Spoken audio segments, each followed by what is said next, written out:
In addition to our complete coverage of the coming presidential and vice presidential debates, C-SPAN will present a series of high school forums to be held the day after each of the 4 scheduled debates. Students will give their reactions to what was said and who said it best. C-SPAN's high school forums will begin at 8 p.m. Eastern Time on September 23rd and September 30th, and on October 5th and October 16th. C-SPAN is brought to you by your local cable company. They crawl, fly, dig, bite, sting, and multiply. Bugs! Outnumbering man 4 to 1, there are 1.5 million known species, each with its own niche in the natural scheme, each with a strategy for survival.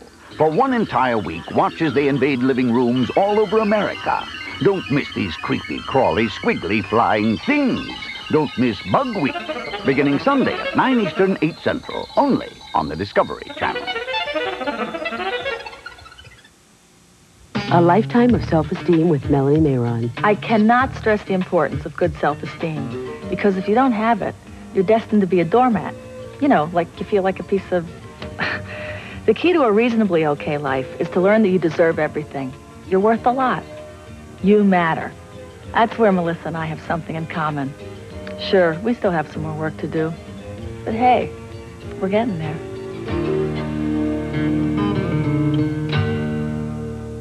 A mother's love. I got your daughter, Mrs. Winters. A husband's hate. I hired you to kill her. A stranger's passion. We'll get your daughter back. A young life hangs in the balance. You have to take matters into your own hands. Donna Meachie, Stephen Meadows, and James Seymour. If you hurt my daughter, I'm going to kill you. Sunstroke, a USA world premiere movie.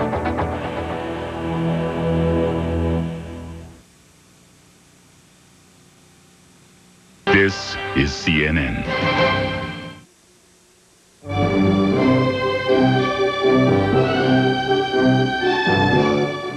A vote on unity, a French referendum that will affect the political and economic future of Europe. And heading for home, their endeavor complete, the space shuttle astronauts prepare for the landing. This is Daybreak Sunday on CNN Weekend with Ralph Wenge at CNN Center in Atlanta. Good morning. It is early afternoon in France, where 38 million voters may hold the key to the political and economic future of much of Europe. The weather is fair, the turnout is heavy for the vote on the Maastricht Treaty, and as CNN's Rick Salinger reports, the French decision could change the profile and the power of Europe forever. This is Decision Day in France. After months of campaigning, the future of Europe is now clearly in the hands of the French as they vote on the Maastricht Treaty. Jean-Paul Casimiro says he thinks it will be good for Europe. Miriam Gerber, an accountant, says Europe must be strong against the United States. The Maastricht Treaty provides for a single currency for Europe by 1999, common political policies, and citizenship, including the right to vote in other countries. On this very important Sunday, life in Paris went on in a very routine way. At the market on the Rue Pont-Soleil, people bought their fresh fruits and vegetables, shopped for dinner, and talked of politics. It's the first time the government asks us a question about the decision, a real good decision we have to take.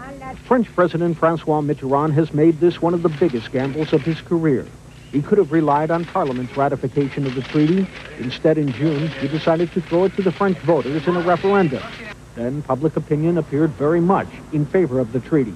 In June, we have very few French people who know what Europe will be, should be, and what were the contents of the Maastricht Treaty. The No campaign has staged a vigorous effort, making it not only a referendum on Maastricht, but on Mitterrand himself. With Denmark already rejecting the treaty, Jacques Delors, the president of the European Commission, has said he would resign if the outcome is no in France. As he voted, he was asked if he thought he would still have a job. Yes, I hope so, if the French say yes. Without that, I don't know how to proceed. A high voter turnout is predicted. If the outcome is no, it is possible there will be another round of wild currency speculation on the money markets. If the vote is yes, it is likely to bring new demands by people in other countries to have a similar voice as the French in determining the future of Europe. Rick Salinger, CNN, Paris. Of course, the Maastricht Treaty is unpopular with many French farmers, and in about a half an hour, CNN's Patricia Kelly tells us why the farmers are likely to vote no in today's referendum. The referendum was a central topic of discussion at this weekend's G7 meeting in Washington. Finance officials of the world's 7 largest industrial nations say they'll cooperate to resolve the international currency crisis which preceded the vote. But they didn't specify what actions would be taken. European community officials will discuss their options this afternoon after the results of the French referendum are known. Now, the G7 officials and the other leaders of the International Monetary Fund will be meeting President Bush at the White House today. Mr. Bush is expected to call for faster world economic growth. Aides say he will also talk about the European monetary crisis. There is a report out today that suggests Vice President Dan Quayle got special treatment during his stint in the Indiana National Guard during the Vietnam War. The New York Times reports that 23 years ago, Quayle avoided long waiting lists to get a spot in the Guard to avoid regular Army duty. Now, throughout recent campaign stops, the Vice President has attacked Democratic presidential candidate Bill Clinton for his efforts to avoid the draft. The Quayle campaign has quickly countered the newspaper's allegations, saying, despite heroic efforts, the Times has failed to find anything new or different from what journalists discovered in 1988. There were dozens of openings in the Indiana National Guard in the spring of 1969, and family influence was not used in securing one. Now, while the media and candidates keep the draft issue in the headlines, most voters are looking directly into their pocketbooks as the key to their re-election or their election choices. Jean Meserve has more on what the latest polls show is on the voters' minds. Bill Clinton is leading in the polls, and the latest CNN USA Today Gallup poll indicates it's because he is connecting with the voters on the issues. On the pivotal issue of this election, 52% believe Clinton can handle the economy better than Bush. When given a thumbnail sketch of 2 economic plans not identified as belonging to a candidate, voters preferred Clinton's 55% to 35%. And far more are worried about cuts in domestic spending than are worried about tax hikes. The poll finds only one major plus for the president, and that is his experience in world affairs. 73% of those surveyed say he can handle international matters better than Clinton. It's one global economy. We are in this now together. Bush has made international trade the centerpiece of his economic plan. But 57% of those polled oppose the free trade pact with Mexico. It is time to make people more important than owls. But the poll shows that even in these tough economic times, slightly more voters are concerned about protecting the environment than protecting jobs. Who wants health care with a system with the efficiency of the House Post Office and the compassion of the KGB? But twice as many are concerned about providing affordable health care for all as share President Bush's concern about too much government control of health care. I want to replace the student loan program, which is costly and inefficient, with a new program, a national trust fund. Clinton's college payback package is favored by 87% of those polled. With Clinton ahead on most issues, analysts say the president's options are limited. I think the president is in big trouble, and he's finally going to have to play his last trump card, which is try to discredit Bill Clinton personally on the trust issue and to try to argue to the voters that he's a risky and dangerous figure. Although most voters feel the campaign thus far has been too personally negative, Schneider warns it will only get worse as Bush fights to gain ground. Jean Meserve for CNN, Washington. Well, they've already spent an extra day in space. Now the crew of the Endeavour is packed and all ready to come home. That story when Daybreak Sunday returns.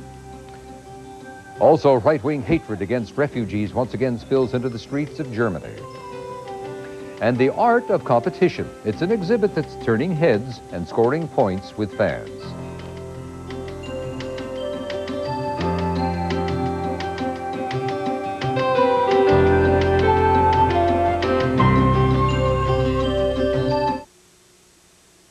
This CNN News Quiz is brought to you by Pearl Vision Center and Pearl Vision Express.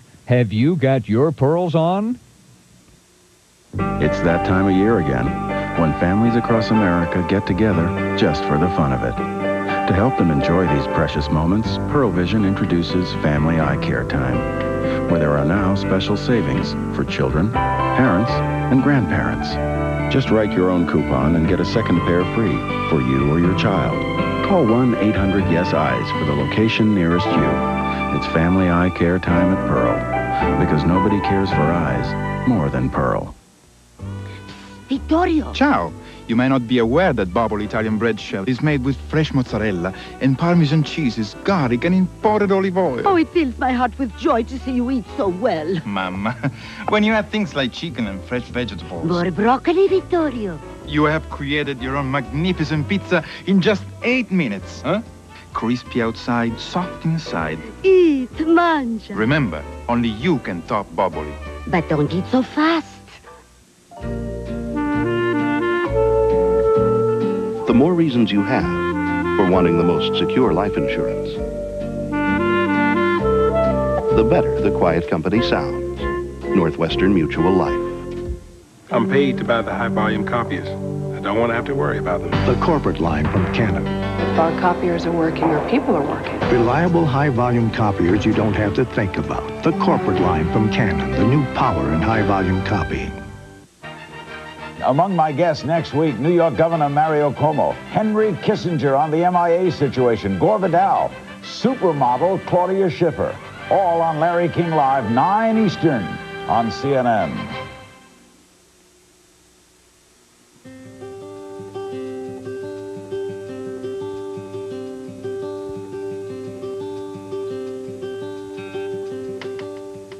By now, the Space Shuttle Endeavour was supposed to be back on Earth, but there's been a bit of a delay. CNN's Tony Clark has been monitoring the mission. He joins us now to tell us what's going on. Good morning, Tony. Good morning, Ralph. They are not already here, but they are, in fact, on their way. About 20 minutes ago, Commander Hoot Gibson fired the braking jets on the shuttle, dropping it out of its orbit. And in just about 12 minutes, it should have its first encounter with the atmosphere. It is on its way to the Kennedy Space Center. The only concern, the concern that delayed the landing this morning, was weather at the Kennedy Space Center, or in fact off within 30 miles of the Kennedy Space Center. NASA has rules about the kind of weather, and there were storms near the Kennedy Space Center. Some video shot just last hour at the Kennedy Space Center showed the clouds. All of the storms seemed to move out past 30 miles out to sea, and NASA said that that was well within range, well within their flying limits to go ahead and land at the Kennedy Space Center. This morning they were supposed to land at 7:19 Eastern time, but at that point the showers were still too close, and one of the things that they wanted to do was have Commander Dan Brandenstein, who's a former NASA astronaut commander, shuttle commander, current head of the astronaut office. They wanted him to be able to fly the area in one of the shuttle training crafts to see what it would be like for the landing of the shuttle this morning, and so he wanted to wait a little bit until daylight, and so that was one of the reasons to put off the landing until 8:53 this morning. That is the scheduled time that it will touch down at the Kennedy Space Center. They want to land at the Kennedy Space Center, chose to land at the Kennedy Space Center because that's where all the materials and the scientists are to receive the specimens from this Space Lab mission. And of course, CNN will carry that landing live. That's at 8:53 this morning, Eastern Time. Ralph? Tony, we'll see you then. In the former Soviet Republic of Estonia, voters are casting ballots in the first election since breaking with Moscow last year. The presidency and 101 seats in parliament are at stake. It's expected that voters will decide to speed up the pace of economic and social reforms. But the balloting is controversial because more than 40% of the population can't vote because of citizenship laws. Meanwhile, voters in Kauai, Hawaii turned out to cast ballots in a primary election despite extensive damage from Hurricane Iniki. Congressional, state, and local seats were at stake. Some voters cast ballots in tents. Others sent in absentee ballots. One woman who traveled 17 miles to cast her absentee ballot said, "Voting is important. Life still goes on." Well, that storm, of course, is far from Hawaii anymore. In fact, the weather overall is pretty quiet this Sunday morning. Let's go to Steve Koch. Well, thank you, Ralph. Yeah, it is pretty quiet indeed. As we look at our latest satellite and radar picture, it really shows some active thunderstorms, though, in Missouri. And with that, that's probably the only exception that we have. You can see the large clouds that are found there, and pretty amounts of rain, heavy amounts of rain, are anticipated for Arkansas and Missouri today. Now, down in Florida, it looks pretty clear. Of course, they're trying to bring in the shuttle later on today, this morning. As a matter of fact, this hour, the Kennedy Space Center right now shows a few thunderstorms just to their north and just to their east. Other than that, there is some shallow ground fog at Kennedy Space Center, but things are generally pretty quiet. It looks like the weather will cooperate. Hopefully, they'll be able to bring it in. And, of course, CNN will bring it to you live. In a moment, we'll check your forecast for this weekend. With just one phone call, we'll send you lakes where the fishing stories are all true. One phone call for golden beaches that go on forever. One call for all the excitement, adventure, history, and beauty you could hope for. One call, and we'll send you a free 80-page South Carolina vacation guide. This is your day in the sun, and no one could deserve it more. South Carolina. Aren't you worth one phone call? Yeah, how far away do you think I can get in 72 hours?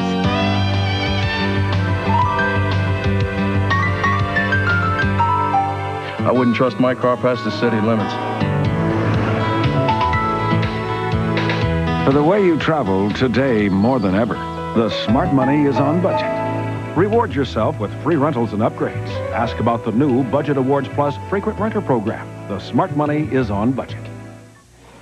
Know what's wrong with the world today? No one cares about doing a good No job one cares anymore. about doing a good job anymore. Napkin? Thanks. Quick fix, slap it together. Refill? Thanks. Courtesy, efficiency, punctuality. Is that too much to ask? Nah. Hot food and fast, friendly service guaranteed. What you want is what you get at McDonald's today. Finish, Mr. Martin? Thanks. You're welcome. Show me a place like that and I'd give them all my business. Why, I'd never leave. So you just got a cash advance, did you? Too bad you used an ordinary credit card. Because you could be carrying some very heavy interest charges. Why not carry the Discover card? Just pay your full monthly balance and a small transaction fee, and we'll forget the interest. Which means our money comes with no strings attached. It pays to Discover. It's now 15 minutes past the hour. For Sunday afternoon, we anticipate fair weather in the western areas of the United States. Here's another shot of some cooler air, though, coming out of British Columbia, eventually moving into Montana and Wyoming and spreading southward. That'll move over the Great Lakes come about Tuesday, Wednesday, bring some significant cool air there today. I should say today you will find some 60s there, but when this front gets here by Tuesday or Wednesday, you're going to find significantly cooler readings. Big thunderstorms today as this low-pressure area moves out of the Rocky Mountain states, encountering a good deal of moisture. So that means Arkansas, Missouri, even into Indiana, we'll see some pretty hefty rainfall amounts, 1 to 2 inch rainfall amounts there. For tomorrow afternoon, forecast weather map shows the rains moving up into the Ohio Valley and the eastern Great Lakes. Pretty good soaking rains there, 1 to 2 inch rainfall amounts. And Florida, central Florida, will pick up a few more scattered showers, but generally on the dry side, but very humid, and the moisture will be found in the air. And you're going to find that cool air plunge moving southward on Monday throughout the Central Plains and the Northern Plains. It's still dry in the west. Our activity calendar takes us to Nebraska City, Nebraska. That's the first event on our list this morning, the Applejack Festival, to promote the local orchards in that area. Covered Bridge Festival in Washington, Pennsylvania. 35 covered bridges in the area there, and they're celebrating. Go drive over a covered bridge. Oktoberfest in Denver, Colorado this afternoon, partly sunny at 82. Forecast time for a few other cities we'd like to share with you right now.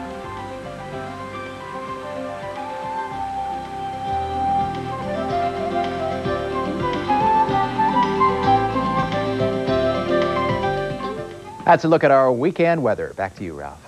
Thank you, Steve. A consumers group wants to take a few things off the menus of America's school lunches. The group says cafeteria food is full of fat because the government uses schools as a dumping ground for high-fat dairy products. CNN's Eugenia Halsey has more on the story. For 50 years, the government has been giving schools free commodities such as butter, cheese, and milk. But since dairy farmers can get a better price for higher fat products, a lot of fatty food has been dished out to kids. A consumer group says it's time for Congress to stop basing payments on the amount of fat. In the past, our policies have been agriculture first and the health of our kids second. And we've got to reverse those priorities so that the health of our kids are the priorities for the school lunch program. Although school cafeterias get only 20% of their food from the government, and some commodities, such as cheese, aren't nearly as plentiful as they once were, Public Voice says there are still enough fatty products offered to keep schools from meeting the government's own dietary guidelines. U.S. dietary guidelines say meals should contain no more than 30% of calories from fat. Many school lunches contain closer to 40% fat. To improve those numbers, Public Voice says the U.S. Department of Agriculture should limit the amount of butter distributed and start buying more low-fat cheese, meat, and poultry products and more fresh fruits and vegetables. Finally, the group says schools should be required to meet U.S. dietary guidelines on fat.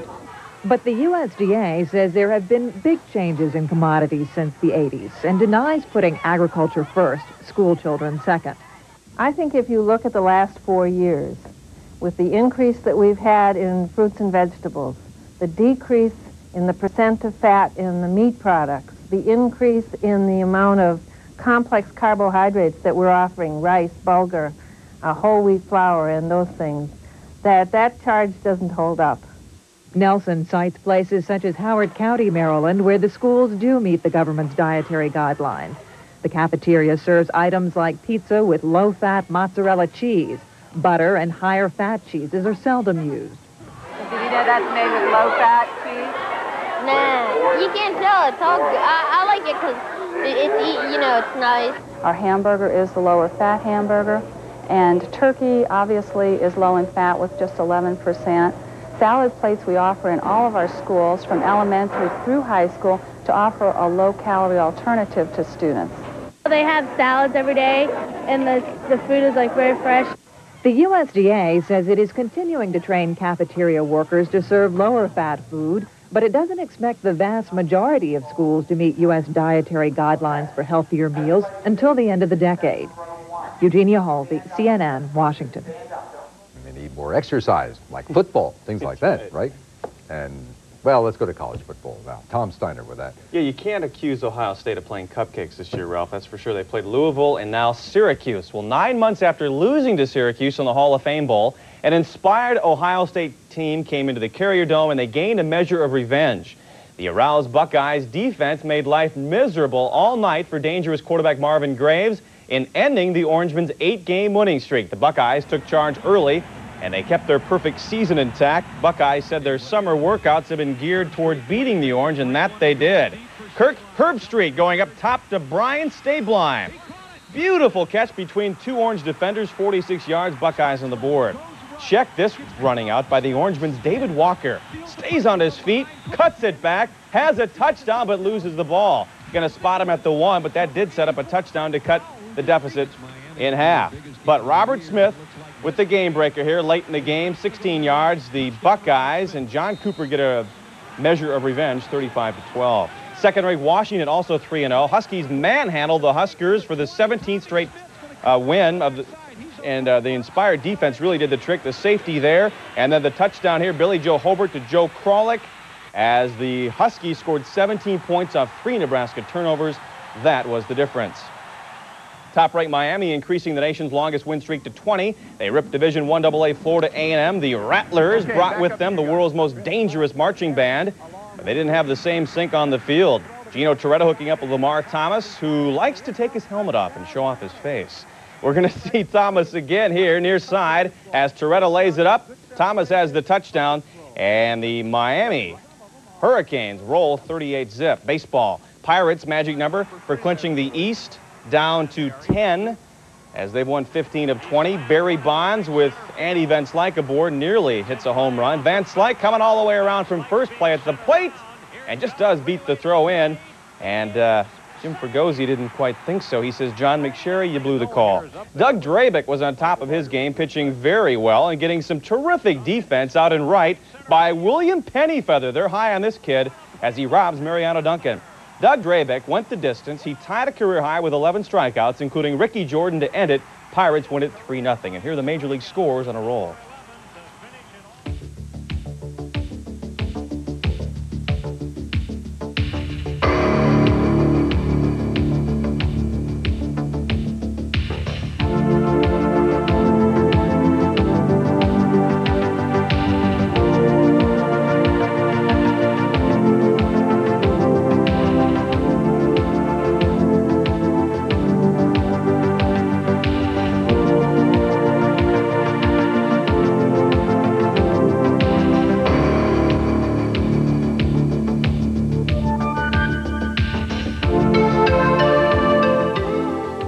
Coming up next, a photo exhibition that takes an artful look at athletics.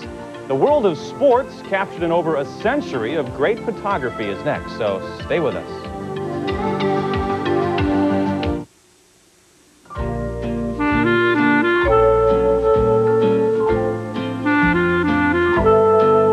There are a lot of good reasons for choosing the Quiet Company for your business.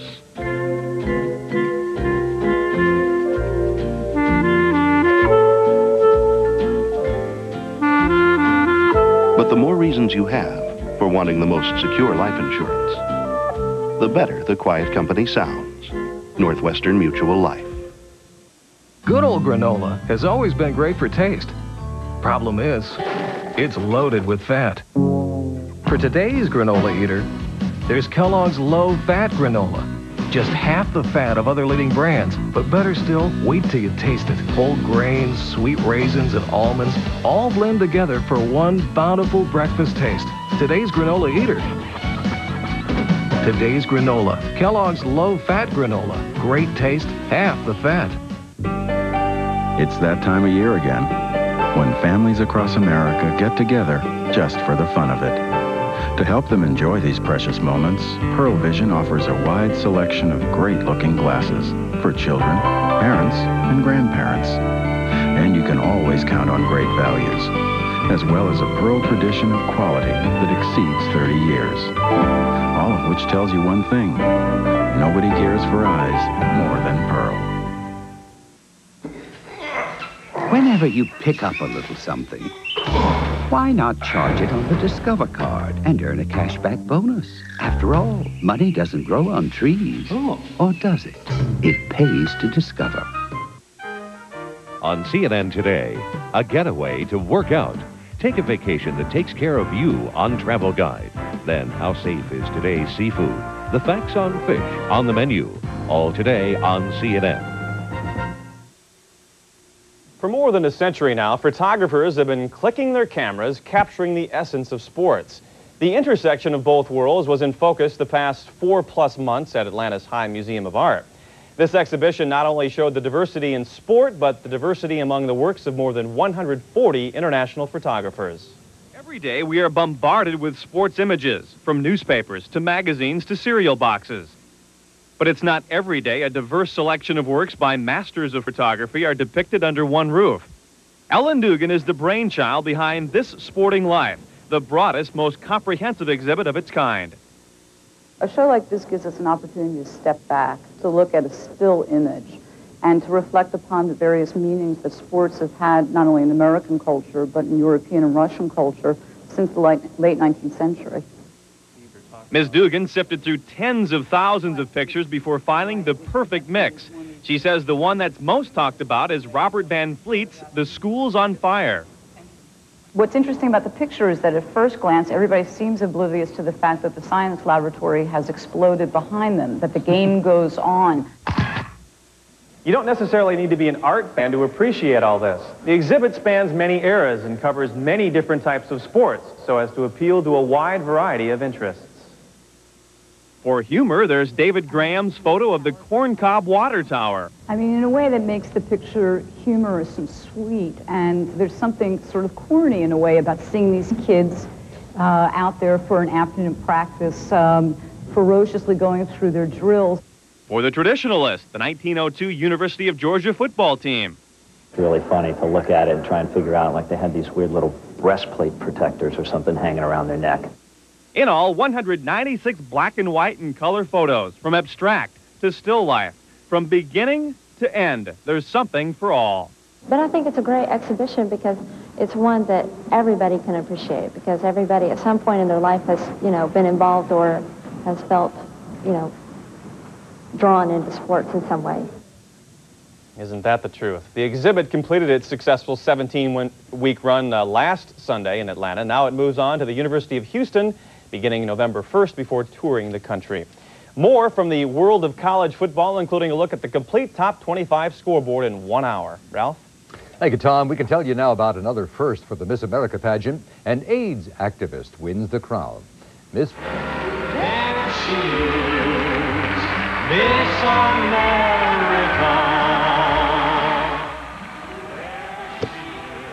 Miss Florida, Leanza Cornett, says she'll use her reign to raise awareness about AIDS. Cornett is an English and communications major at Rollins College. She also does volunteer work for people with AIDS. As Miss America, she wins a $35,000 scholarship and a car. Her ambition is to become a wife and a mother.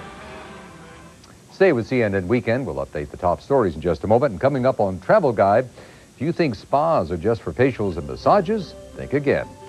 Valerie Voss takes a look at how some people stay in shape physically and mentally.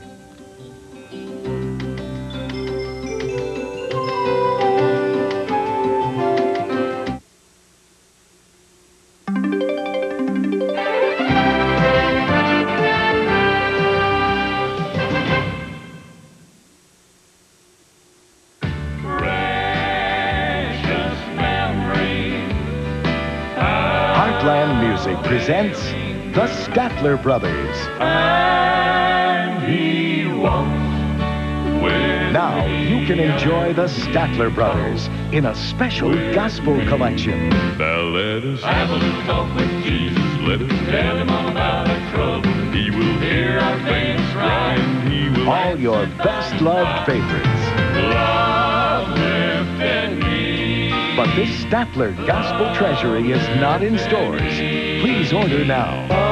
Amazing grace. Call 1-800-257-1257. To save COD charges, use your credit card or send check or money order for $12.98 for records or cassettes or $16.98 for CD plus $3 shipping to Statler Brothers, P.O. Box 8250, Atlanta, Georgia.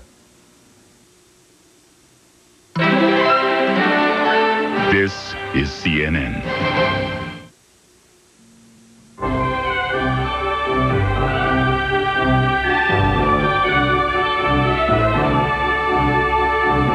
I'm Ralph Wenge. Our top story this hour, a historic vote in France.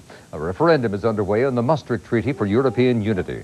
The French are deciding whether to go along with European community plans for common economic, defense, and international policies. Uncertainty about the outcome contributed to a currency crisis, which erupted in Europe this past week. The official results of today's vote aren't expected until Tuesday, but computer projections are expected to reveal the outcome after the polls close in just a few hours. Now, French farmers are expected to vote against the treaty. They're not very happy with the prospect of reduced government subsidies and increased competition. We get more from CNN's Patricia Kelly. In rural France, where the living comes off the land, the signs of discontent are everywhere. The farm lobby is a leader in the campaign to vote no in today's referendum. It fears plans to cut subsidies to France under Europe's Common Agriculture Policy, which has long protected the farmers from outside competition.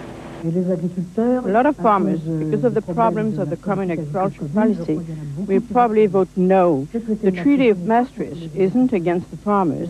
The problem is that the French government defended them badly in Brussels. That's the problem. Traditionally, when French farmers don't like something, they take to the streets. The referendum has given them an opportunity to make themselves heard once more. It's going to happen anyway. It's done.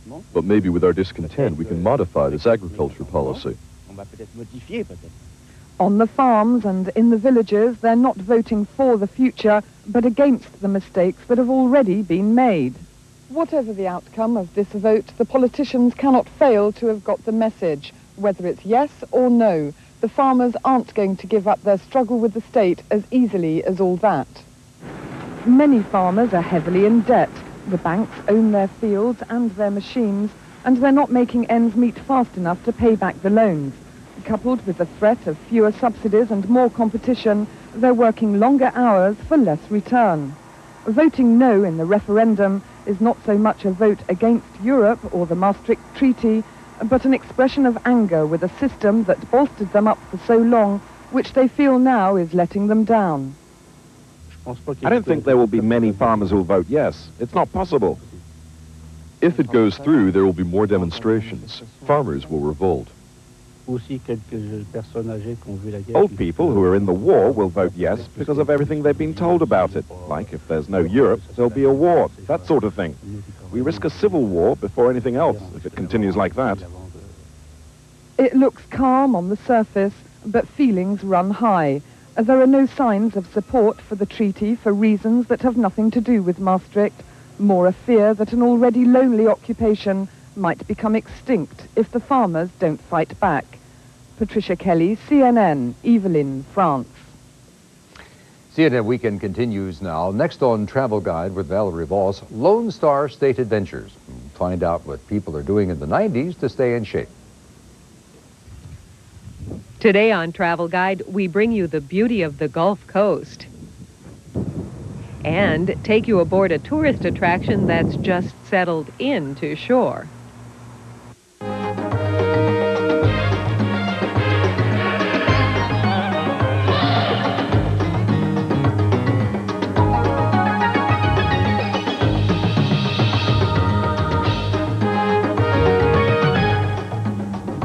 This week, Travel Guide comes to you from the Texas Riviera, Corpus Christi. Hello, I'm Valerie Voss. You know, there are a lot of things to do in Corpus Christi, Texas. One of them, the Texas State Aquarium, right here behind me. There's also greyhound racing and, of course, the big attraction, the beach. In just a little while, though, we're going to take you to the newest and most exciting attraction in Corpus Christi that isn't even open yet. But first, get ready to get in shape. In the 80s, fitness vacations were all the craze. Today, though, travelers are just as interested in mental rejuvenation as the physical. Here's a look at one solution for stress in the 90s. Time.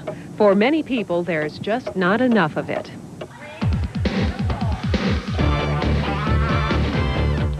And when it comes to leisure time, more people are spending their vacations working out, that is, at spas. While time is hard to find these days, in fact, some reports in the U.S. say people are working a month more per year than they were 20 years ago. Stress is on the rise. I'm basically in my car, I'm in my job. I go home, in my office, there's my job. I handle the human resources at my company. So whenever I talk to anybody, they always have problems. I never get to say, hi, how are you doing? I'm doing great. It's never like that. They always have some question or problem. Instead of losing pounds, today's spa-goers are more concerned with gaining peace of mind. I think we went a little overboard in the 80s, and we're shifting. We're calming down a little bit and realizing that exercise is fun and enjoyable. I think that attitude more now is towards fitness, which I really like a great deal better, because when people come here with the pressure they have to lose weight, it's an additional stress that they don't need. For many years, spas were considered fat farms or pamper palaces. Facials and pedicures are still part of the spa experience, but 90s travelers are choosing spas less for pampering and more for the escape. It's great because you don't have to wear any makeup or pantyhose from the minute you get here till the minute you leave. And I come here because I feel like I can either read a book, I can do intense aerobics, I can go on hikes, I can bike. It's a release for me that is really nice. The body is not cooled. So when there's very high humidity, we need to really watch our exercise. New programs help guests strive for inner peace, not perfect poundage. With advice on nutrition, Small circle. relaxation techniques, and tips on coping in the 90s. I know when I was a youngster, there weren't many things in the way of crisis. The divorce rate wasn't 50% at that time. We're now looking at ways that really, ways that we can find a lifestyle that supports us, that is supportive, that gives you a way of carrying on your life, going about your business, being a happy and healthy individual.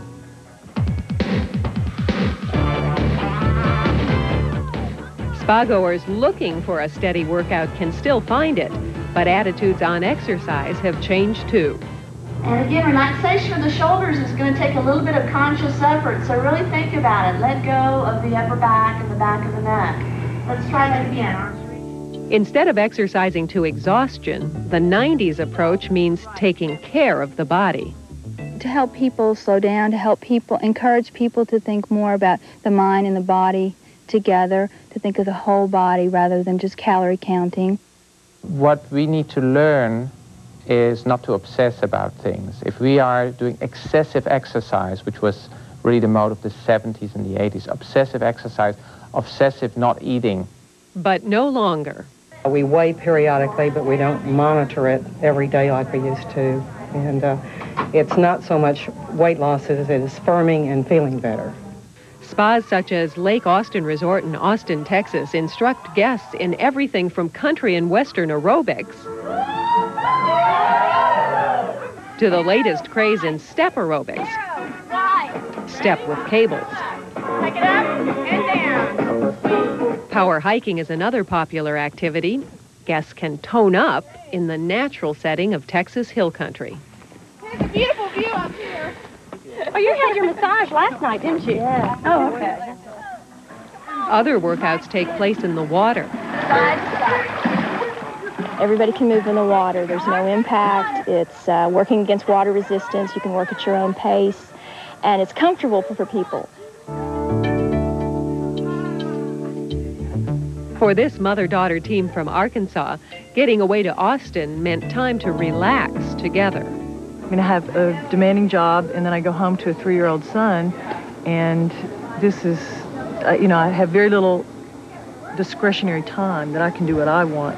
So this is great, and it's healthy. It feels good.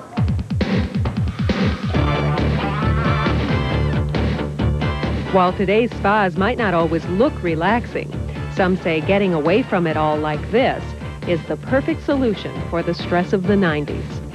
I think 10 years ago I was more into like going to New York and seeing plays, going to London and seeing museums, kind of making a life list of adventures and activities. And I think that that's one thing that happens is that these days we're kind of caring more for ourselves and less for our life list of how much you've seen and done.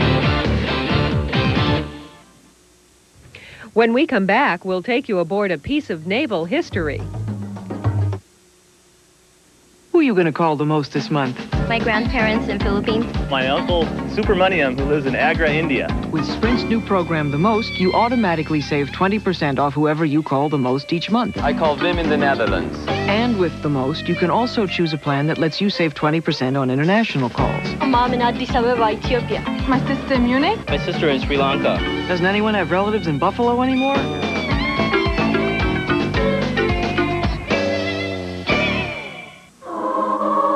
This royal throne of kings, this happy breed of men, this earth of majesty, this little world. The airline that's uniting the world, United, brings you non-stop service from 6 U.S. cities to London's Heathrow and the land of poets.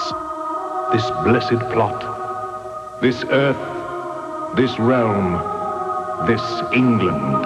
Come fly the friendly skies. Hi.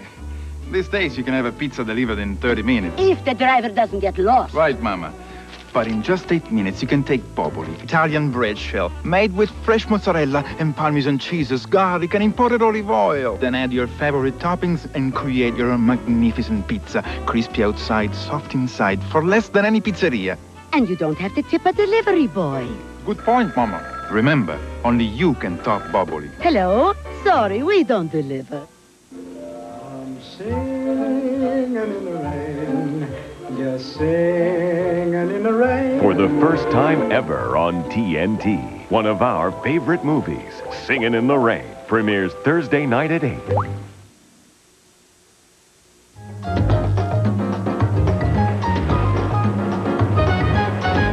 Welcome back. I'm sitting in the captain's chair on the bridge of Corpus Christi's newest attraction, the USS Lexington. She's one of the most highly decorated aircraft carriers of World War II. But this fall, she takes on a new assignment, keeping naval heritage alive. As today's aircraft carriers go, the USS Lexington is a small one. But at more than 900 feet long, that's 3 football fields, she's a major landmark on the Corpus Christi skyline. Lady Lex, as she's called, also made her mark in the history of U.S. naval aviation. Commissioned in 1943, she served 21 months in combat during World War II, setting more records than any other carrier in naval history. Now, firmly settled in the waters off Corpus Christi, Her top duty as a naval museum on the bay is to welcome visitors. There will be several different tours of the aircraft carrier, and lots of World War II memorabilia will be on display. With me now is Wayne Fellers, the Chief of Operations. I understand the USS Lexington has some nicknames. Yes, she does. One is the Blue Ghost, given to her by the Japanese. The reason she received that name during World War II was because they continued to think that they had sank the ship, when in reality they hadn't. She kept reappearing. But they did sink Lexington CV-2, but it wasn't until after the war was over that they realized that there was another ship, USS Lexington. Two with the same name. Right. And we also call the ships she or lady, so she goes by Lady Lex. And that's just a tradition that the sailors have. I understand that while you were in the Navy, you spent 3 years on Lady Lex. Right, I did. What made you come back for this project? Well, it was, I guess, a sailor's dream to be on a ship that doesn't go anywhere. But also, I had some other reasons. I wanted to come and work on the project. I had spent 3 years on her, and I don't know, it kind of gets in your blood, and it was an opportunity to come and work to make something that's going to last. And the fact that she's going to be kept around and not put in a scrapyard was just incentive to just run down to Corpus Christi and jump into all the mud and the blood and the crud, I guess. So you have some good feelings about that. Oh, yeah, yeah. There's a lot of pride associated with ships. The USS Lexington is scheduled to begin taking on visitors sometime next month. Our next story comes from CNN's Special Reports Unit. As Larry Lamott tells us, the U.S. park system is in peril, and pollution is one of the problems. It's a special kind of place to me. I get goosebumpy just talking about it because it's my heart and soul. It provides the inspiration for my work. Artist Lee Robeson, Smoky Mountains born and reared. His popular art gallery a testimonial to his favorite subject, the Smoky Mountains National Park. But as he goes out these days to capture the majesty, new images flash in his mind. And a sadness creeps into his eyes. His park, his home, his inspiration is being injured by more and more man-made pollution. The fish aren't there that used to be. The fish population is disappearing now. Just a few years and we'll have barren streams, and that is sad. Coast to coast, pollution from cars, industry, and too much development is killing the pure air, killing the streams, killing the national parks. We've verified 27 of 30 species that show visible symptoms of ozone damage. The Eastman Chemical Company says it is sensitive to the changes, but the Kingsport, Tennessee giant points out while it produces some pollution, it also produces more than 12,000 jobs. So when park scientists in the Smokies objected to Eastman's plan to install a new boiler, the classic debate began, a verbal battle ongoing at most of the national parks.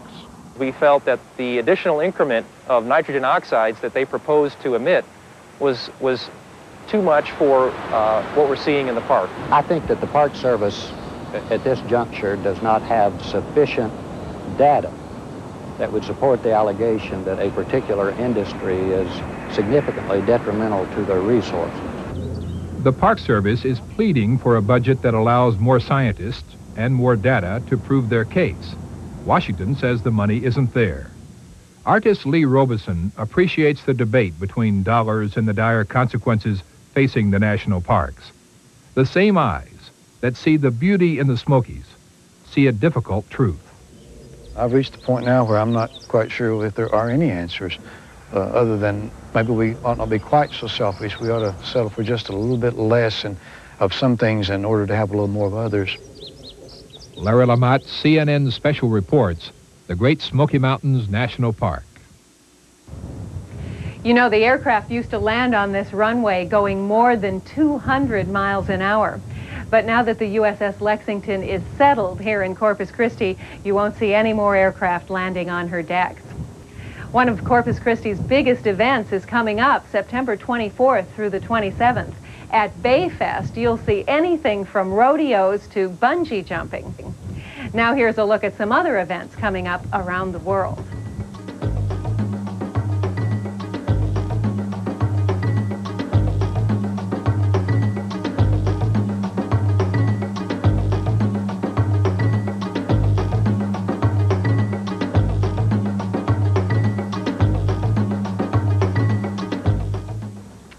We're leaving the Lady Lex now, going ashore, but don't you go away. When we come back, we'll have more beauty from the Texas coast. But first, our geography quiz of the week. This week, our question is, where did the first modern Olympic Games take place? The answer: the world is in transition. The defining challenge of the 90s is to win the economic competition, to win the peace. We must be a military superpower, an economic superpower, and an export superpower. In this election, you'll hear two versions of how to do this. Theirs is to look inward, ours is to look forward. Prepare our people to compete, to save and invest so we can win. Here's what I'm fighting for: open markets for American products, lower government spending, tax relief, opportunities for small business, legal and health reform, job training, and new schools built on competition ready for the 21st century.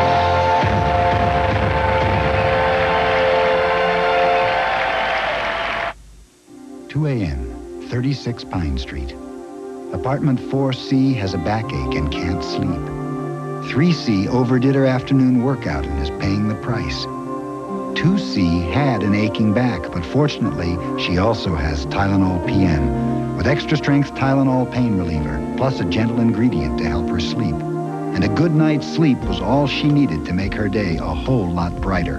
Tylenol PM, so you can rest easy. You were here. She has the traveler's checks here. There's got to be a better way. Here's one now. New American Express traveler's checks for 2. The first checks either of you can use. Don't leave home without them. Next week on Showbiz Today, a comedian plays a comedian, Billy Crystal and Mr. Saturday Night. And we'll talk to the stars of the Western epic The Last of the Mohicans. Plus, much, much more on Showbiz Today, 5:30 p.m. Eastern on CNN. This is CNN Breaking News. Good morning, I'm Rolf Wenge. We apologize for interrupting Travel Guide, but after more than a week in space, the shuttle Endeavour is about to come back to Earth with the astronauts and all their animals. More animals, in fact, than they left with. CNN's Tony Clark has been following this mission. He joins us now to help us bring the mission to an end. And Tony, this one's going to land a little bit differently than previous ones, correct? This will land a little differently. In fact, as you can see here, the shuttle is coming in right now. It's less than 14 miles from the Kennedy Space Center. When it lands, it will deploy a drag chute. Now, we've seen that twice before, but for the first time, it will deploy the drag chute while its nose wheel is still up in the air. They want to use the drag chute to slow the shuttle down, and it's something, a system that they want to finely tune and develop because they're using shorter runways. They want to be able to preserve the brakes, put less stress on the brakes on the shuttle, and so they're going to try out this drag chute. This has been a mission of firsts. This is the first Japanese professional astronaut on a U.S. spacecraft, the first black woman astronaut, the first married couple on the shuttle. It has been a long mission, 8 days.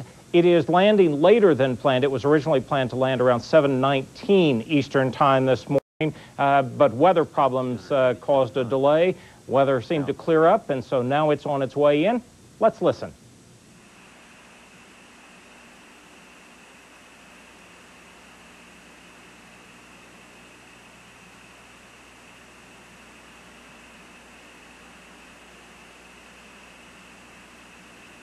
$3,000 feet.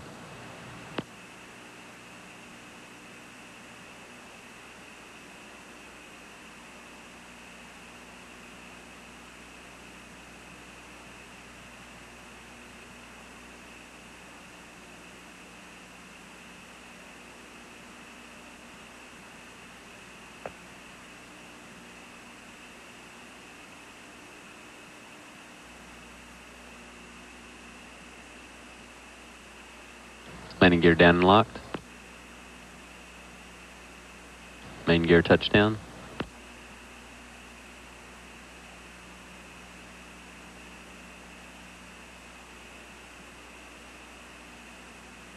Drag chute deploy.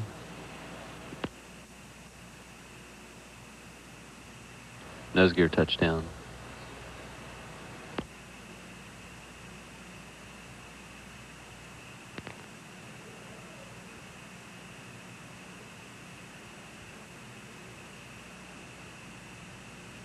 So the 50th shuttle mission comes to an end. The drag chute appearing to work perfectly. It is released there. As I say, this is the first time it's been used with the nose wheel still in the air. And so as I say, the 50th U.S. shuttle mission comes to an end. And of course, CNN will be right back with more in just a minute.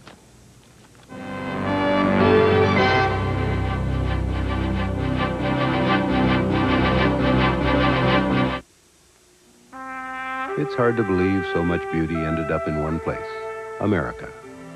And right now, you can see a lot more of it in a new Geo Metro from Alamo at a special low rate. We call it Alamo's Great American Rate. One low rate, good from coast to coast. And nationwide, with Alamo, you get all the miles for free. A Geo Metro at Alamo's Great American Rate. It's the perfect way to tour America, from sea to shining sea.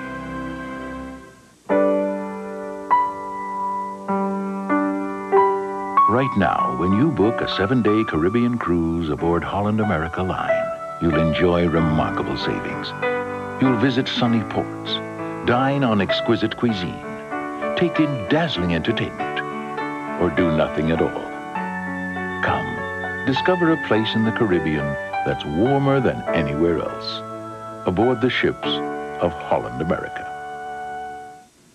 Here's something you should know. Athlete's foot fungus grows beneath the surface of your skin. So to cure it, you've got to get down to the root of the problem, to the source of that burning and itching. You need Mycotin. Mycotin penetrates the surface of your skin with myconazole to cure athlete's foot where it grows. Oh, thanks. So why treat just the surface? Get down to the cure. Step up to the mic. Mycotin.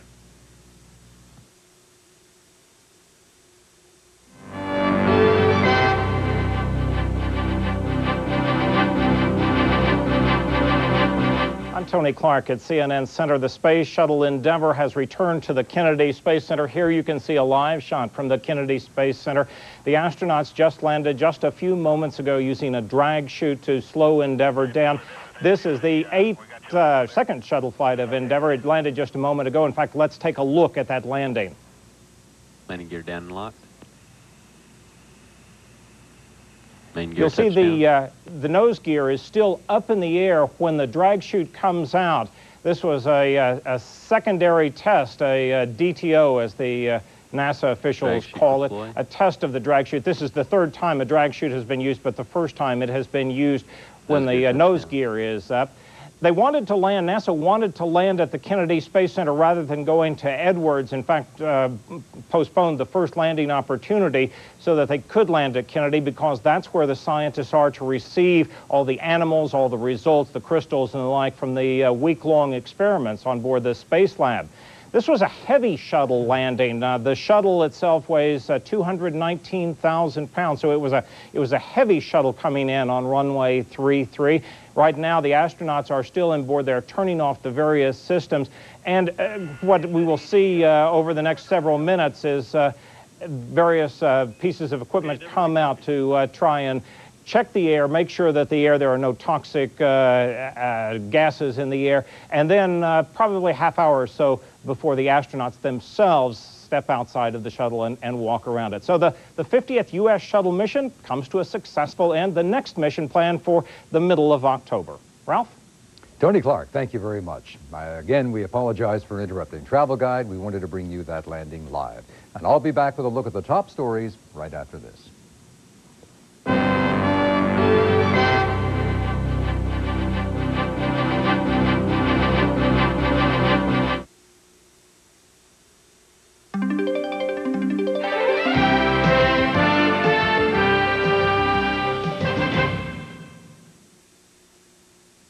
Don't look! Ray Stevens Comedy Video Classics. Here comes Boogie Dad, Boogie Dad. There goes Boogie Dad, Boogie Dad. And he ain't wearing no clothes. Hold it! Ray Stevens has sold millions of comedy records. Yeah, I did. You've listened and laughed at him for over 2 decades. Come and lay here by my side. Till the early morning light. Now, for the first time, you can see him on home video in 8 of his greatest, funniest hits. Are you naked? And you get it all on one hilarious VHS videotape. You should have seen the look in her eyes when that squirrel jumped her garters and crossed her thighs, and she jumped to her feet and said, Lord, have mercy on me. You'll get the Mississippi Squirrel, the Streak, Oh, yes, they call him the street. Sitting Up with the Dead, But Uncle Fred just sat right up. Surfing USSR.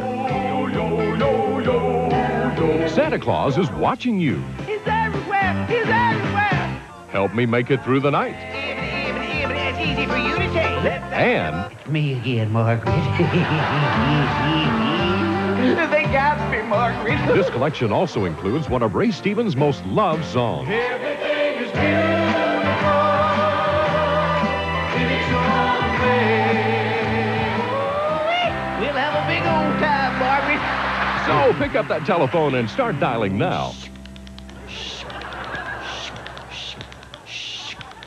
Here's how to order. For rush delivery of your Ray Stevens classic comedy video, use your credit card and call 1-800-257-1257. That's 1-800-257-1257. Or send $19.95 plus $4.50 shipping to Ray Stevens, P.O. Box 8250, Atlanta, Georgia 30306. That's 1-800-257-1257. This is CNN.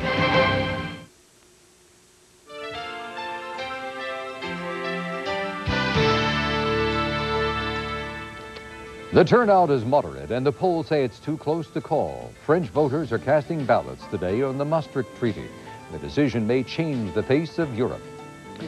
And the presidential candidates are fine-tuning their strategy to sway the voters. George Bush is making trust a political issue. This is CNN's Morning News. I'm Ralph Wenge, and these stories are just ahead. But first, just minutes ago, the shuttle Endeavour ended its second voyage in space with a picture-perfect landing in Florida. CNN's Tony Clark joins us now with a look at the mission. Tony? Ralph, we have seen a number of these landings. This is the 50th shuttle mission for the United States, and they are still fascinating to watch. In fact, this is the shuttle Endeavour, the replacement for the Challenger, sitting on the runway 33 at the Kennedy Space Center as the ground crews go around first checking for any kind of toxic gases, and then the crew is inside, the crew of 7. They are turning off the various switches, getting out of their bright orange launch and entry suits. It will take them about a half hour or so before they leave the shuttle to get everything shut down. It was just a short time ago that the shuttle landed. It was a day and an hour or so, a couple of hours late, landing at the Kennedy Space Center. This is what it looked like. Main gear touchdown.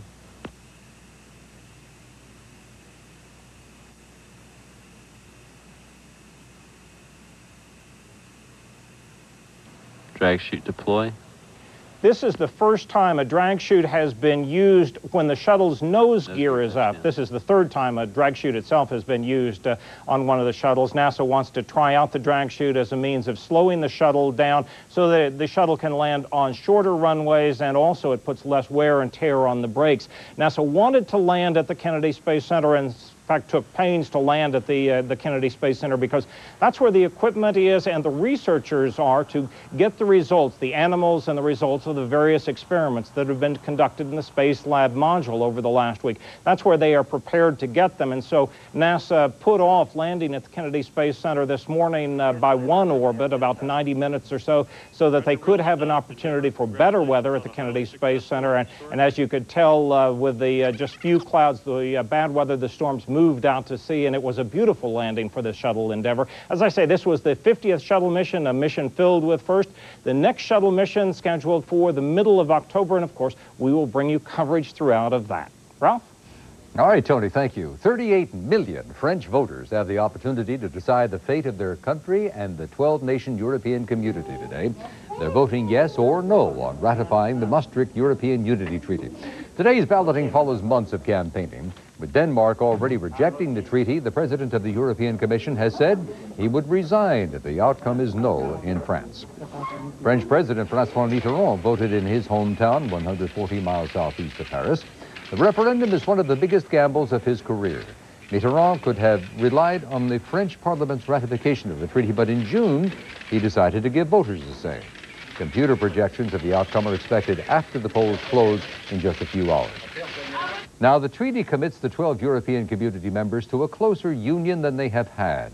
Its main points include the formation of a central bank issuing a common European currency by 1999, the forging of common international and security policies, and the European Community, the EC, would be given more power over environment, education, and many other policies. There is considerable opposition to the treaty in rural France. The farm lobby is afraid that the Maastricht will lead to reduced subsidies and increased competition under a common agricultural policy. Many farmers are already laboring under a load of debt. For some of them, a vote against the treaty is not so much a vote against Europe, but an expression of anger with the Mitterrand government. If the French voters do not approve the treaty, well, then finance leaders of the group of 7 industrial powers may have to take action to stabilize the currency markets. The G7 officials are in Washington now for International Money Fund and World Bank meetings, but they have called a separate session for this afternoon. Treasury Secretary Nicholas Brady says the United States, Canada, and Japan would help European currency markets sort out their problems. Some G7 nations will be represented at the White House today, where President Bush is hosting an unusual meeting of the IMF leaders. Analysts say Mr. Bush will use the event to try to convince the voters that he can bring in jobs from other nations.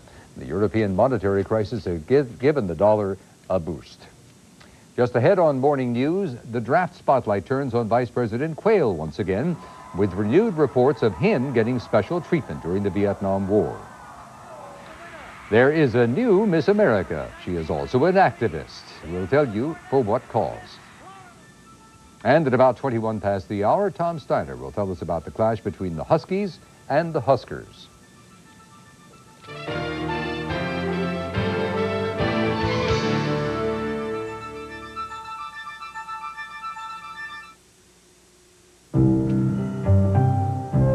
I get asked all the time why somebody like me, who belongs to the Nature Conservancy and the World Wildlife Fund, would work for Georgia Pacific, a forest products company. So I tell them it's because we believe the same things about the world we live in. At the mill where I work, we've set strict environmental standards that a lot of times go beyond even the governments. Nobody made us. We just thought it was our responsibility. Now, Mr. Fidelford, we'll talk about the painting. Okay. Now, first, the living room. I want it to be a soft green. Uh-huh. Not as blue-green as a robin's egg. No. But not as yellow-green as daffodil bud. No. It should just be a sort of grayish-yellow green. Uh-huh. Benjamin Moore knows how important it is to get it just right. That's why we work so hard to help you create a look that's simply brilliant every time. Benjamin Moore, a stroke of brilliance. What's the coldest place on Earth? The North Pole? The South Pole? No, it's your home the day your heating goes out. I think we need help.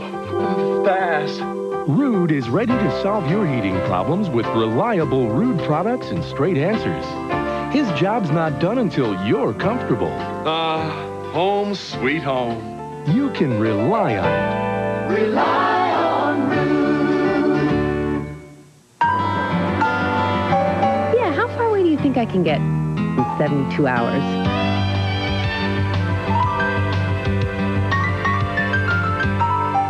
I wouldn't trust my car past the city limits.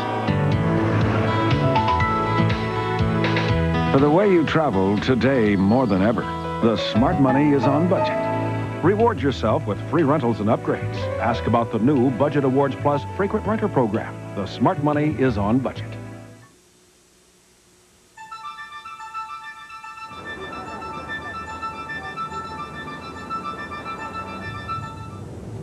The heat over military service in the Vietnam era is shifting now from Democratic nominee Bill Clinton to Vice President Dan Quayle. The New York Times reports that Quayle received preferential treatment in trying to get into the Indiana National Guard. Times said the Quail was able to avoid enduring long waiting lists to get into the Guard, and then he got assigned to a headquarters unit. Well, Quail spent yesterday campaigning in Ohio, but his campaign issued a statement denying the renewed allegation, saying, and I quote, "Despite heroic efforts, the Times has failed to find anything new or different from what journalists discovered in 1988. There were dozens of openings in the Indiana National Guard in the spring of 1969, and family influence was not used in securing one." The candidate's military records, or lack of, doesn't appear to be a priority with most of the voters. According to a new CNN USA Today Gallup poll, voters are far more concerned about other issues, especially the economy. And Clinton appears to benefit from that concern. The poll found that 52% of those questioned believe Clinton can handle the economy better than President Bush. However, the poll did have some good news for Bush. 73% of those surveyed said the president will be better at handling international affairs than Clinton. President Bush has made international trade a centerpiece of his economic plan, but 57% of those polled oppose the U.S. free trade agreement with Mexico, saying free trade in general poses more of a threat to American workers. Well, whether or not military service is uppermost on the minds of the voters, President Bush and Clinton are both trying to turn the issue of defense to their advantage. Clinton received a big boost yesterday with an endorsement from Admiral William Crowell, the former chairman of the Joint Chiefs of Staff. Crowell said the nation needs new leadership to tackle the problems at home, but the Bush campaign is trying to keep questions over Clinton and the draft alive, hammering at the issue of trust. CNN's Jill Doherty explains. Bill Clinton. Senate Republican leader Bob Dole agreed to a Bush campaign request to do as he's done before, try to take quick advantage of the latest press reports on Bill Clinton and the draft. I don't clear anything with the Bush people, but I said I think it's his Achilles heel. I think this can be the end of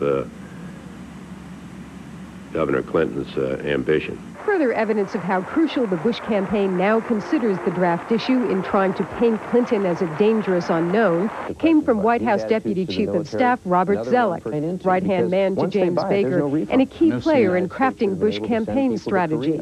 This person is on the fringe on a whole series of military and security issues, and I think that will be important not only in the South, but in the Midwest, where I'm from, and a lot of other places. The campaign is not focusing its attack on whether Clinton served or not, but on the larger issue of trust, whether, based on his explanations of his actions, Clinton can be trusted to be commander-in-chief. As Zoellick explains it, the campaign's aim is to draw a sharp contrast between Clinton and Bush, and not only by claiming Clinton has radical ideas about the military.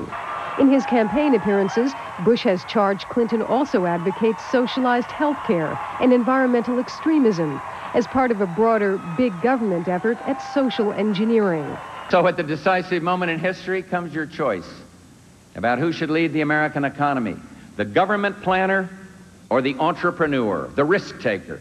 That strategy allows the Bush campaign to acknowledge voter discontent and demands for change, while at the same time raise a warning flag about Clinton. We understand that economic conditions certainly aren't as good as we'd like them to be, but what people now have to do is not just rush to any change, but understand what they're buying into, because once they buy it, there's no refund. With time running out, the Bush campaign seems to be trying less to restore confidence in George Bush's ability to solve the nation's problems than to raise concerns that Bill Clinton would make those problems even worse.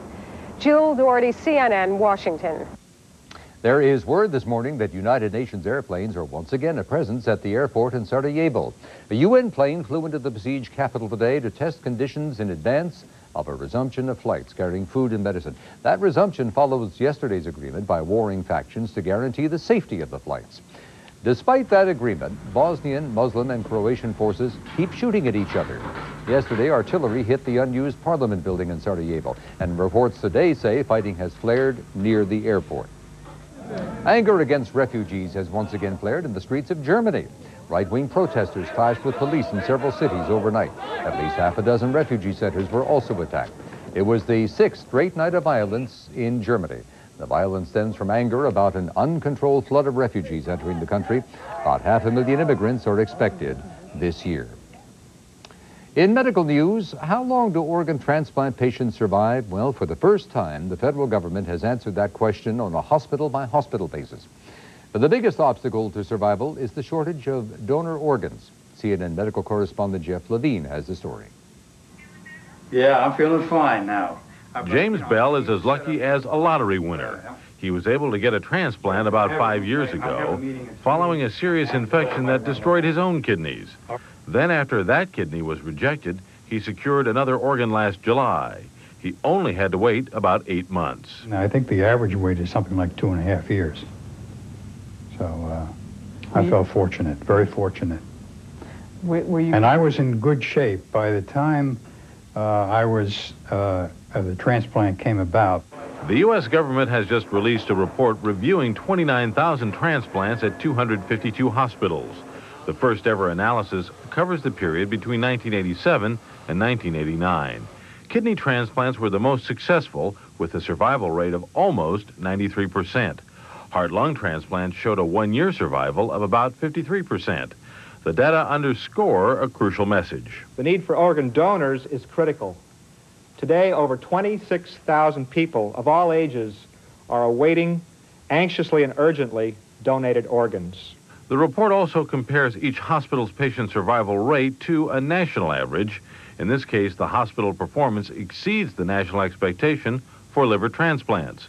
But officials stress the number is not meant to be a rating system. And it's not a single report card. It is a factor upon which patient decisions, physician referral decisions, other factors can be made, with other factors included. The report does not take all variables into consideration according to the authors, and a low score doesn't necessarily translate into a bad review. Some hospitals may take more difficult cases. It just simply means that you have to begin asking a few more questions. It doesn't mean necessarily that it's not a good center. It puts the decision back into the patient's hands. It gives the patient valuable information where a patient can make an intelligent choice. The report highlights the advances in organ transplantation during the 80s, thanks largely to anti-rejection drugs. Still, the number of organs donated remains about the same. Nearly 2,000 people die every year waiting for an organ transplant, and the organs from a single donor can save many lives. Jeff Levine, CNN Medical News, Washington. News from Medicine is brought to you by Bristol Myers Squibb Company, makers of Theragran M, the complete multivitamin for active people. How active are you?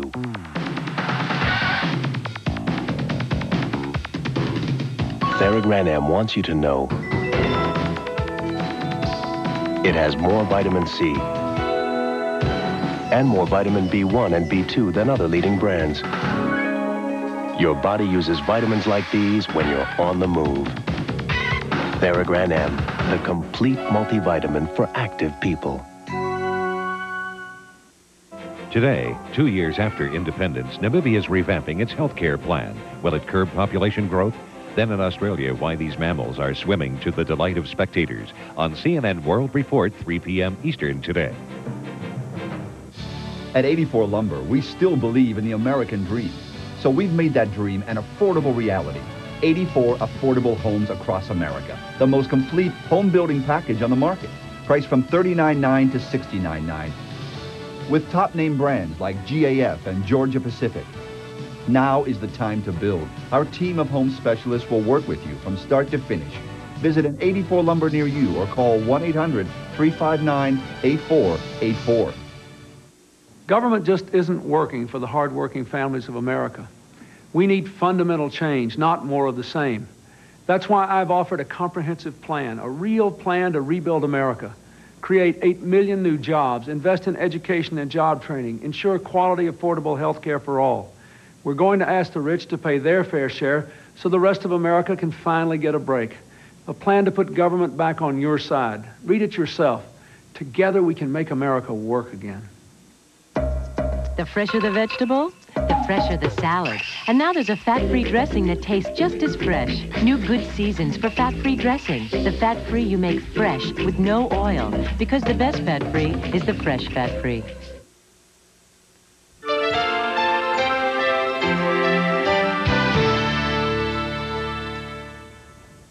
Well, we did that before, didn't we? Anyway, a couple of hurricanes floating around across a couple of oceans, but not to worry, says Steve Koch. Here he is. but I always like to highlight them because they are interesting, they are big, and they are glorious, that's for sure. This one right here is Hurricane Seymour. It's off the southern tip of Baja, California, moving off into the open waters of the Pacific Ocean, posing no threat. And then up here, just about 560 miles to the northeast of the island of Bermuda, is Hurricane Bonnie. Still a hurricane with 85-mile-an-hour winds. Best news, both of those hurricanes moving away from land, not posing any threat. In the lower 48 states, here's our satellite picture bright and early this Sunday morning. We bring it all together for you, and you can see the clear sky pattern in a good deal of the east. Although, if you're on the ground and traveling, for instance, this morning, anywhere along the Appalachian Mountain states, from northern Georgia up into the state of Maine, some pretty dense fog, but that will give way later on today. The fog is due to the amounts of rain that were caused yesterday by the front that swept through that region there, and then the cool air moving over that moist air, moist ground, caused the fog this morning. And in the west, generally fair. There's a hurricane once again. And look at all the clouds covering the middle section of the U.S. around Missouri and also in Arkansas. That's where the heaviest of rains are showing up right now. You can see it from Kansas. Some pretty hefty rainfall amounts there back into the Show-Me state of Missouri and even northern Arkansas as that moisture stream continues flowing northward, as you can see, back into the Mississippi Valley region. We'll keep an eye on that area. More than likely, some flooding is possible. We look ahead at our forecast weather map for Sunday afternoon, and it looks like this. In the western areas of the country, we anticipate clear, sunny skies today as high pressure continues firmly in control. Beautiful weather there. A little on the warm side again throughout the valleys of California into the upper 90s in some instances. Lower 90s in Los Angeles, back into Palm Springs, where it'll be over the 100-degree mark once again. Low pressure areas moving out of the Rocky Mountain states. Here's one here that will continue to intensify the storms in Arkansas and Missouri and even into Indiana as the day goes on. But it feels like fall around the Great Lakes and back to the northeast. This is the last weekend of fall. Fall officially, or summer, I should say. Fall officially gets underway on Tuesday, so be prepared for that. We'll move ahead into Monday afternoon. It shows most of the rain moving up into the northeast, lower Great Lakes, stretching across Indiana and back into Ohio and Pennsylvania and New York State. Cooler air coming in with this next shot of frontal system pushing southward with that cool air mass. You're going to find the humid conditions persisting along the Gulf Coast region. Our activity calendar for today takes you all over the place, but we'll begin first of all in Nebraska, Nebraska City. They're having the Applejack Festival to promote local orchards. And it's a Covered Bridge Festival in Washington, Pennsylvania. There's about 35 of them in and around that area, so they celebrate today. I guess a lot of people cross over the covered bridges. Mid-South Fair in Memphis, Tennessee with some rain, 82 this afternoon, and 96 at Fort Worth, Texas for the Pioneers Days. Forecast time.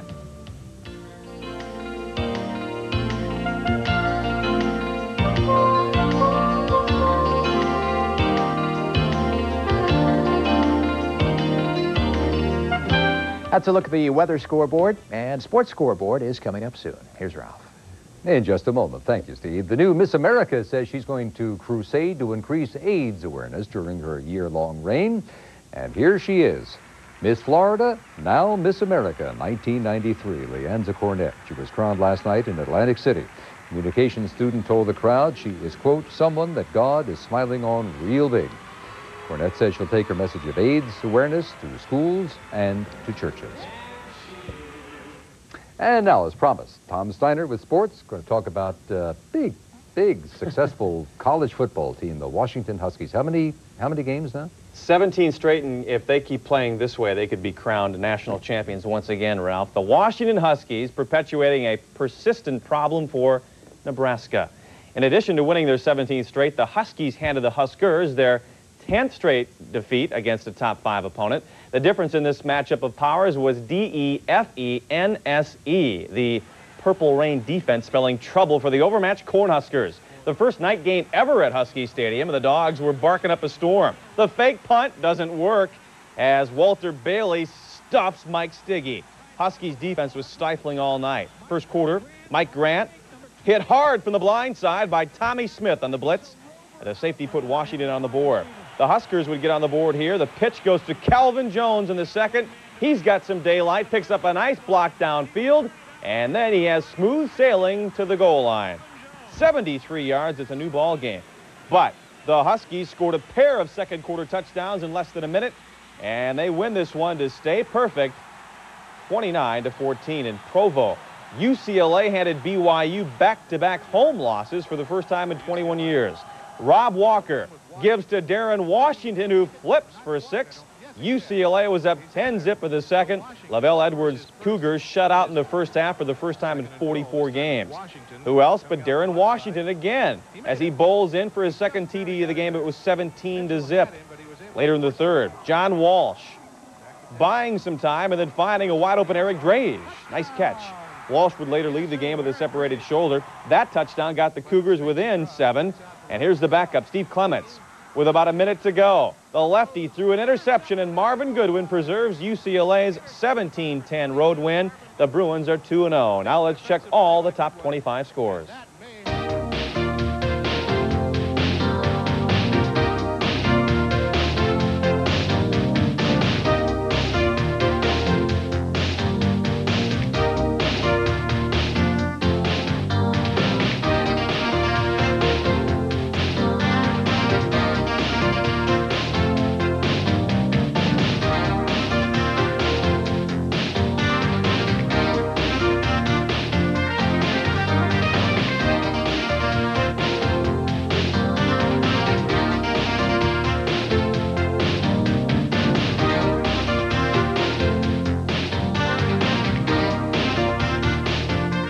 We will move and groove to baseball next. The Diamond Doings on the way. We'll check both Western Division races. A rookie second baseman was a real boon in the Seattle Mariners' attempt to halt their franchise record for futility. Straight A's for the other M's kid when we return. The business world can be a real jungle. So a cellular telephone that squawks, buzzes, or hisses is for the birds. With Oki phones, you'll hear clear, true voice quality.